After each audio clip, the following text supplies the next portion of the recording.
Petty Officer Jonathan Reed. We've entered the trench.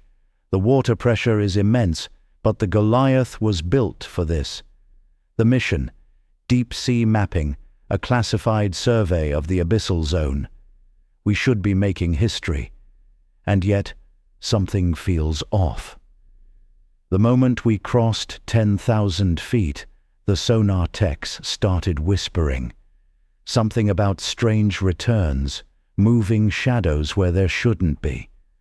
Lieutenant Harris swears he heard a second ping that wasn't ours.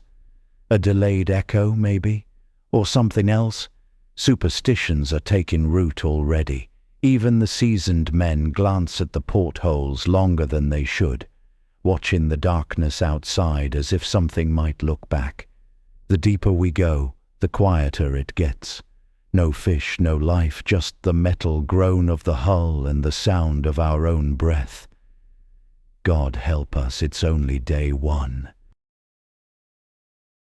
Engineer Nathaniel Graves. I heard it again. Last night I was doing a maintenance check in the engine room.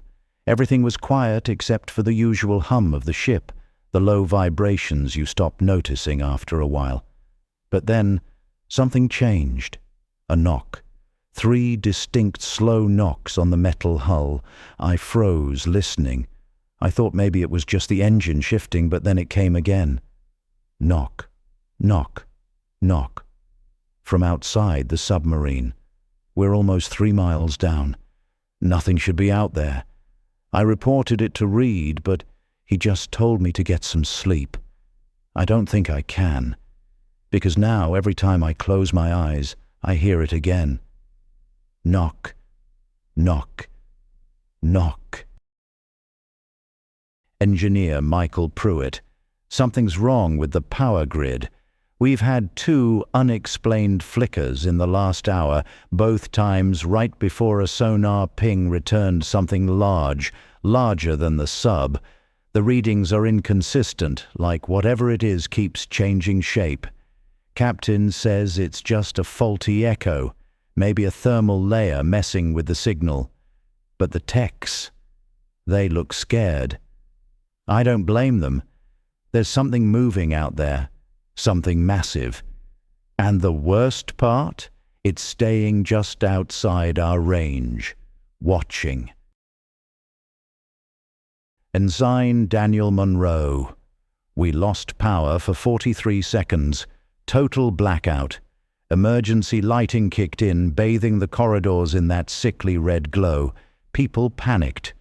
You don't understand true darkness until you're inside a submarine with no power, no hum of machinery, no lights, just the crushing silence of miles of ocean pressing in. I was in the galley when it happened, thought I was alone. But then I heard breathing behind me, slow, deep, not human. I turned, but the room was empty. When the lights flickered back, I swear to God the chairs had moved. I haven't told anyone. They'll think I'm losing it. But I know what I heard. I know I wasn't alone. Sonar Tech James Howard. It's following us. I can't prove it, but I know it's there. Every few hours we get another false return, always shifting, always just out of reach. It's like it knows how to avoid our instruments, like it's toying with us.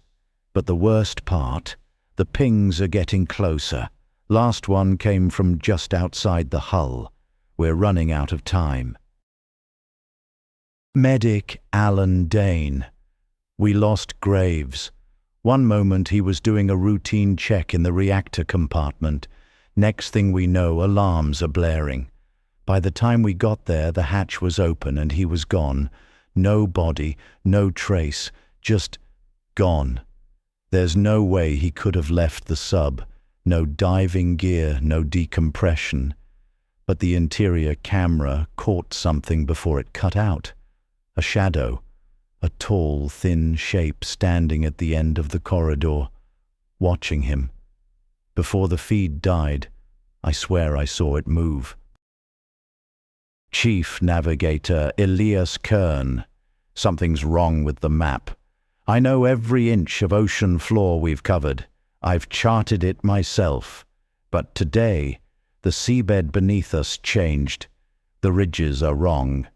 There's a formation that wasn't there before. A spiraling trench like a fingerprint pressed into the crust.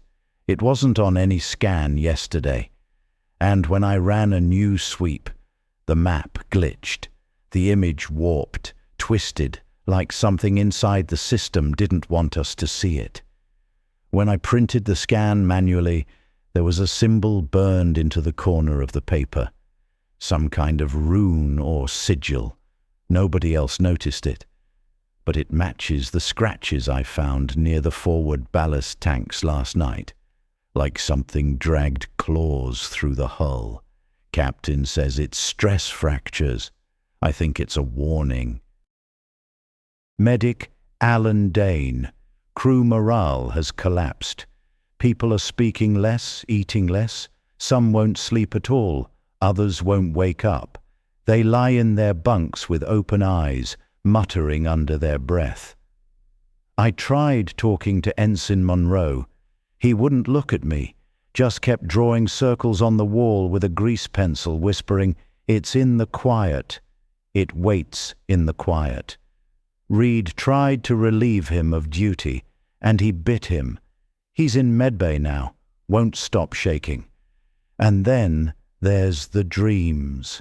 We all have them, drowning in black water, pressure in our skulls, hands reaching down from the ceiling like they're coming through the metal. This isn't isolation sickness. Something is feeding on us. Captain Henry Mason. We are not alone. We've stopped descending. I ordered an emergency ascent, but something is holding us down. The engines are at full power, but we're not moving. The pressure outside should have crushed us by now. It doesn't. Instead, the hull vibrates with something new. A voice, a deep echoing hum, reverberating through the metal, almost musical. It's coming from below us, and it's calling our names. I don't know how, I don't know why, but it knows us, and it wants us to stay. Sonar Tech James Howard. I've made contact, not with words, not with sound, but with thought.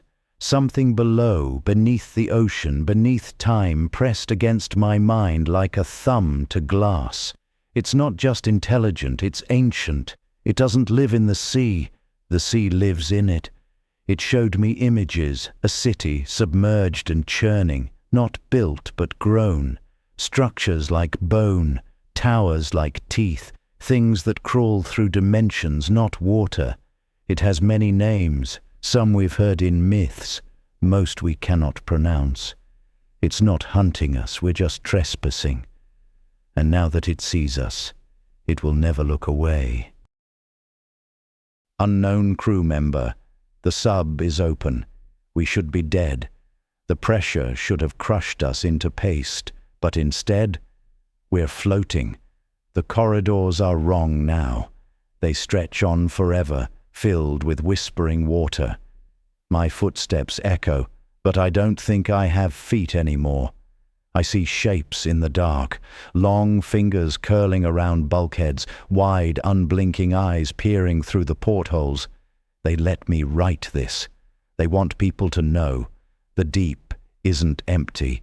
It's never been empty. And now, neither are we.